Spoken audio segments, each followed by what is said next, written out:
નમસ્કાર મિત્રો, નેહલની નજરેમાં આપનું સ્વાગત. હું છું નેહલ.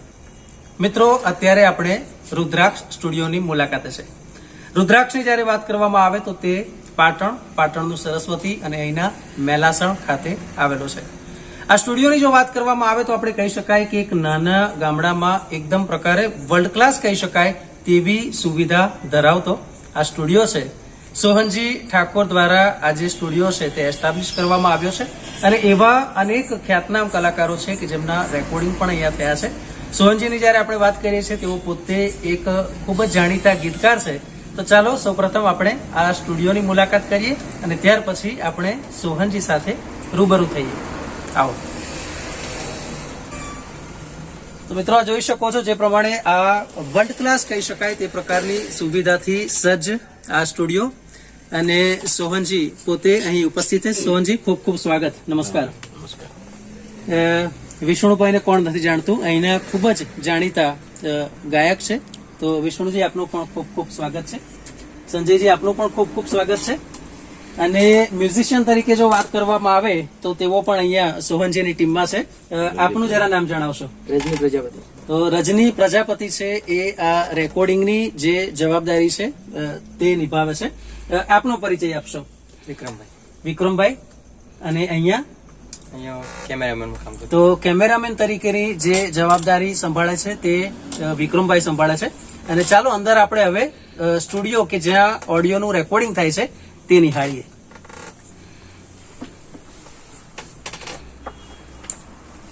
મિત્રો, આપણે જોઈ શકાય છે આ જે ઓડિયો રેકોર્ડિંગ સ્ટુડિયો છે બિલકુલ સાઉન્ડ પ્રૂફ આપણે કહી શકાય તે આ સ્થળ.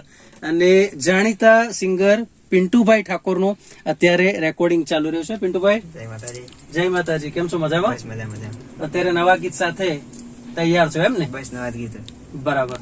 તો મિત્રો, જોયું કે આ જે સ્ટુડિયો છે અને આની જો વાત કરવામાં આવે તો એવા અનેક ખ્યાતનામ સિંગર્સ છે કે જેમના રેકોર્ડિંગ છે એ આ સ્ટુડિયોમાં થયા છે. અને કહી શકાય કે એક અનોખા પ્રકારના રેકોર્ડ્સ આ સ્ટુડિયોમાં નોંધાયા છે. તો ચાલો હવે આપણે સોહનજી ઠાકોર પાસે આપણે રૂબરૂ થઈએ. કેટલીક વિસ્તૃત માહિતી, એક ગીતકાર તરીકેની માહિતી તેમની પાસેથી પ્રાપ્ત કરીએ. તો મિત્રો, સોહનજી ઠાકોર અત્યારે આપણી સાથે છે. રુદ્રાક્ષ રેકોર્ડિંગ સ્ટુડિયોની વાત હોય કે પછી ગીતકાર તરીકેની એક આગવી ઓળખ હોય, કઈ રીતે કરિયરની શરૂઆત થઈ, કઈ રીતે આ ક્ષેત્રમાં તેઓ આવ્યા, આ તમામ મુદ્દા પર આપણે વિસ્તૃત વાત તેમની સાથે કરીએ. ચાલો તેમને રૂબરૂ થઈએ. સોહનજી, ખૂબ ખૂબ સ્વાગત. નમસ્કાર. સૌથી પહેલા તો ગૌરવની લાગણી એ થાય કે એક નાના સરખા ટાઉનમાં આપણે કહી શકાય કે આવો ભવ્યાતિ ભવ્ય કહેવાય તેવો સ્ટુડિયો છે તે અહીંયા તૈયાર થયો છે, રુદ્રાક્ષ સ્ટુડિયો. સૌથી પહેલા તો એ બાબત મારે જાણવી છે કે એક ગીતકાર તરીકે એક અલગ ઓળખ આપની છે. દર્શક મિત્રો, આપને ખાસ જણાવું કે વર્ષો પહેલા અને વર્ષો સુધી જે ગીત આપણા હૈયે અને હોઠે છે, સનેડો સનેડો લાલ લાલ સનેડો, તો એ જે ગીત છે એના ગીતકાર આ વ્યક્તિ છે. સોહનજી, ગૌરવની બાબત એ છે કે આજે એવા ઘણા જે ગાયકો છે તેમના માટે આપે ગીત લખ્યા છે. સૌથી પહેલા એ જાણવું છે કે ગીત સૌથી પહેલા જે ગાવામાં આવ્યું હોય, જે તમારું લખાયેલું હોય, એ કયું હતું? કેટલા સમય પહેલાની વાત છે? લગભગ 23 વર્ષ જેવું થઈ ગયું. અને પહેલા જ ગીત મેં મણિરાજ બારોટમાં લખેલું. અને ટાઇટલનું નામ હતું મધરાળો ઝેરી વેસુડો. એટલેથી ચાલુ કર્યું લખવાનું. ત્યારથી શરૂઆત થઈ ગઈ. મણિરાજ બારોટ અને રસિક બારોટ બંને ભાઈઓ મને ઘણો સપોર્ટ કર્યો લાઈનમાં. એટલે એ આપણે કહેવાય કે જે કરિયરની શરૂઆતનું પહેલું જે ગીત હતું મણિરાજ બારોટ જ આ હતું. અચ્છા, એ સિવાય પણ મણિરાજ બારોટ માટે ઘણા બધા ગીતો આપના હશે? હા, ઘણા છે. હરિશ્ચંદ્ર રાજાનો ગરબો, પછી લાલ લાલ સનેડો, શેલ પદમણી, આ બધા મારે લખેલા. ગુજરાતી કોઈ ફિલ્મ હોય એમાં પણ કોઈ તમારું ગીત આવેલું છે? હશે. રાજલ બારોટનું સિંહણના સોગન. ઓકે. અચ્છા, એ સિવાય જો વાત કરવામાં આવે, આજના સમયના જે કલાકારોની આપણે વાત કરવામાં આવે, આજે આપણે મણિરાજ બારોટને ભૂલી નથી શકતા, બરાબર ને? પણ આજે જો વાત કરીએ જિગ્નેશ કવિરાજની વાત કરવામાં આવે, રાકેશ બારોટની વાત કરવામાં આવે, એવા કયા કયા ગાયકો માટે આપે ગીતો લખ્યા છે? જિગ્નેશ કયા ગીતો બારોટ, લખ્યા રાકેશ બારોટના ઘણા ગીતો લખેલા છે મેં. છે? હમ. જિગ્નેશ કવિરાજ એમના પણ લખેલા છે. હમ. એમનું કોઈ ગીતની કડી બોલી શકો? સદારામ બાપુનું જિગ્નેશભાઈને હમણાં ગવડાયેલું હતું. આહા, એ જિગ્નેશભાઈ ગાયું હતું. જિગ્નેશભાઈ. ઓકે. પછી રાકેશ બારોટ? રાકેશ બારોટ એમના તો ઘણા ગીતો છે. હમ. મારવા ઢોલા હમ. એ સુપર ડુપર ટાઇટલ એમનું ગયેલું છે. પછી પારકા પાદરની ગોરી, ઓઢણી, હા હા. આ બધા ટાઇટલ. વિક્રમ ઠાકોર માટે? વિક્રમ ઠાકોર માટે લખેલું છે, રાધા મને મળવા વહેલી આવતી. હમ. આ બધા ગીતો. બે વાત અહીંયા સામે આવે છે. એક એ છે કે એક તમે લખો છો અને ખૂબ જ હિટ જતા હોય છે, અને એક બાબત એવી પણ હોય કે ઘણીવાર ઓડિયન્સમાંથી એ જે તે ગાયકને કહેવામાં આવે કે આ ગીત ગાઓ, તો સૌથી વધારે ફરમાઈશ આવી હોય અને એ ગીત તમારું હોય, એ ગીત કયું? એવું જોગાજીનું છે ઓખલડી. જોગાજી ઠાકોરનું? જોગાજી ઠાકોરનું આખલડી. ઓખલડી. એની શું છે કડી? ઓખલડી રાતી રે ટીલડી સેદુરની. ઓખલડી રાતી રે ટીલડી સેદુરની. એ ખૂબ જ ઉપડ્યું હતું. ઘણો બહુ ચાલે હતું. અચ્છા, થોડી વાત આપણા રેકોર્ડિંગ સ્ટુડિયોની જો કરવામાં આવે તો પહેલા તો એ જાણવું છે કે એક ગીતકાર તરીકે તો આપ છો જ, અહીંયા ખાસ કરીને કયા કયા સિંગર્સ છે તે રેકોર્ડિંગ માટે આવતા હોય છે? હમણાં 2 મહિના થયા મને ચાલુ કરે, હમ. અને અમારા ખાસ મિત્ર કૌશિકભાઈ પરવાડ.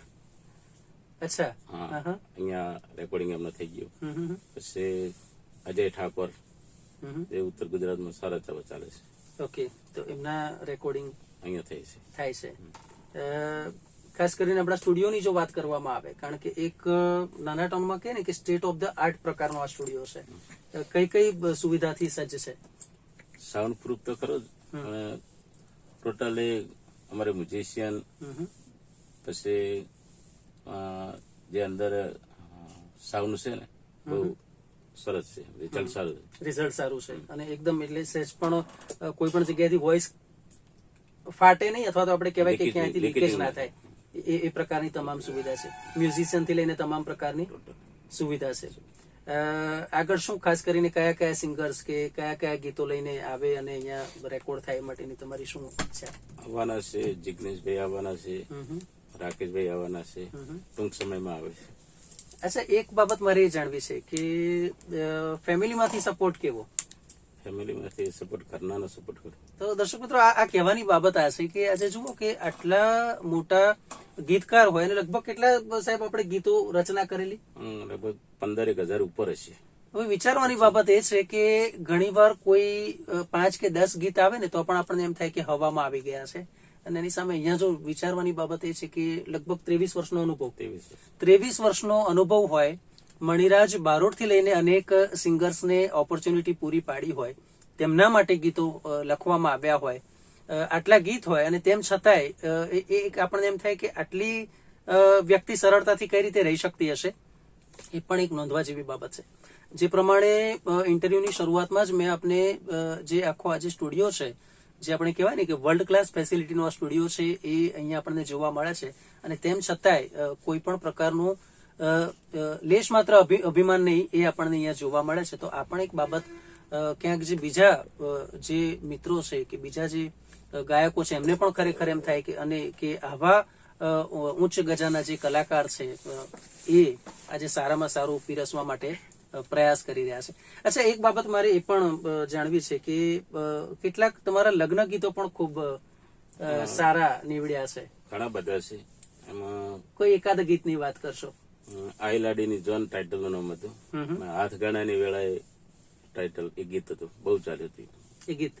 અને એ ગીત કોણે ગાયું હતું? પોપટજી ઠાકોર. પોપટજી ઠાકોરે એ ગીત ગાયું હતું. અચ્છા, જયારે ગીત લખવા બેસો, ઘણી વાર એવું થાય કે નાનું બાળક હોય, વિદ્યાર્થી હોય, અને એને એવું હોય કે હું સવારે વહેલો ઉઠીને વાંચું ને તો મને યાદ રહે. તમને ક્યારે એવું થાય કે હું આ સમયે લખું અથવા તો આ સમયે હું વિચારું ને તો મને ગીત જલ્દી સ્ફુરે છે? નહીં, એવું ફિક્સ નથી હોતું, પણ લગભગ સવારમાં સારું લખાય છે. સવારે લખો તો એ વધારે. અને આમે એવું કહેવાય છે કે જે પ્રભાતે અથવા સવારે જે લખાય તો એ વખતે આપણું માઇન્ડ પણ ફ્રેશ હોય અને એની અસર છે પણ જોવા મળે. અચ્છા, જે ગીત છે એમાં મેં બે બાબત માર્ક કરી છે આપના ગીતોમાં. એક છે અહીંની લોક સંસ્કૃતિ, વિશેષ રૂપે ઉત્તર ગુજરાતની, બરાબર, અને બીજું છે અહીંનું ગ્રામીણ જીવન. તો એ વિચારો કે એ શબ્દો કઈ રીતે આવે? એ રોજે રોજ જે ઓપળતા હોય હમ. અને લોકોના મોઢે બોલવામાં જે ઓપળતા હોય ને, જે બોલચાલની ભાષા, બોલની ચાલની ભાષા, એ બધું આવી જાય. અચ્છા, દર્શક મિત્રોને થતું હશે કે જયારે સ્વાભાવિક છે કે 15,000 થી વધારે જો ગીતો લખ્યા હોય, આપનો જે શાળાકીય અભ્યાસ હતો એ ક્યાં વીત્યો? કેટલા સુધીનો આપનો અભ્યાસ છે? ગામડામાં જ બસ 6 ચોપડી. 6 ચોપડી. મિત્રો, છે ને નવાઈની વાત, 6 ચોપડી સુધીનો અભ્યાસ, અને 6 ચોપડીના અભ્યાસ બાદ જો 15,000 ગીતો લખી શકાતા હોય તો ખરેખર આપણને એમ થાય કે ધન્ય છે આ વ્યક્તિ અને ધન્ય છે તેમની જનેતા. કારણ કે આવા એક સુંદર કહી શકાય કે જે ક્વોલિટી વર્ક આપે ને એ પ્રકારના ગીતો જ્યારે રચવામાં આવતા હોય, અને એ વ્યક્તિ માત્ર 6 ધોરણ સુધીનો તેમનો અભ્યાસ છે. અને એટલા માટે જ કહેવાય છે કે જ્યારે જો તમારું સાહિત્ય ઉપર પકડ હોય, સાહિત્ય અને લોક સંસ્કૃતિ ઉપર પકડ હોય, તો એ કેસમાં કદાચ તમારો ઓછો અભ્યાસ હોય તો પણ કોઈ જ ફરક નથી પડતો. કારણ કે લોકો તમને, તમારી સંસ્કૃતિને, તમારા સંસ્કારોને સમજે છે અને તેને વધારે ને વધારે પોતાના જીવનમાં ઉતારવા માટે પણ પ્રેરાતા હોય છે. એક બાબત મારે એ જાણવી છે કે જુદા જુદા જે ગાયક કલાકારો છે એમાંથી બધા જ કલાકારો પોતપોતાની રીતે બેસ્ટ પરફોર્મન્સ આપતા હોય છે. તમને કોણ થાય કે આ સિંગર એવા છે કે જેને મારા ગીત પછી એને એક સારો જમ્પ મળ્યો?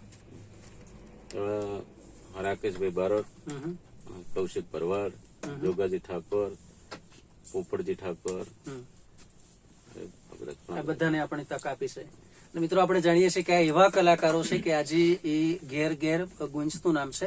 આપણે થતું હશે કે આ ઇન્ટરવ્યુનો પર્પઝ શું છે? તો આ ઇન્ટરવ્યુનો પર્પઝ એ છે, એનું કારણ એ છે કે આજે હું તમને પડદા પાછળના વ્યક્તિને બતાવવાનો આ પ્રયાસ કર્યો છે. કારણ કે જે તે સિંગર છે એને ફેસથી પણ ઘણીવાર જોઈએ, એક્ટર છે એને આપણે ફેસથી પણ ઓળખતા હોઈએ, પરંતુ બહુ ઓછા લોકો હોય છે કે જે ગીતકારને ચહેરાથી જાણતા હોય, ગીતકારને નામથી જાણતા હોય કે આ ગીત આમણે લખ્યું છે, પણ સોવનજી ઠાકોર કોણ? તો એ દર્શાવવાનો આજે આપણે એક સંનિષ્ઠ પ્રયાસ કર્યો છે. દર્શક મિત્રો, મને આશા છે કે હજુ પણ જે પ્રમાણે એમની કેરિયરમાં એક પછી એક સારા ગીતો આપણને આપતા રહ્યા છે, આગળ પણ આવા જ ગીતોનો જે લાભ છે એ ગુજરાતની 6.5 કરોડની જનતાને મળશે. તો સોવનજી, આપ અમારી સાથે જોડાયા. દર્શક મિત્રોને આપના અનુભવનો જે નિચોડ કયો, આપનો ખૂબ ખૂબ આભાર, ધન્યવાદ.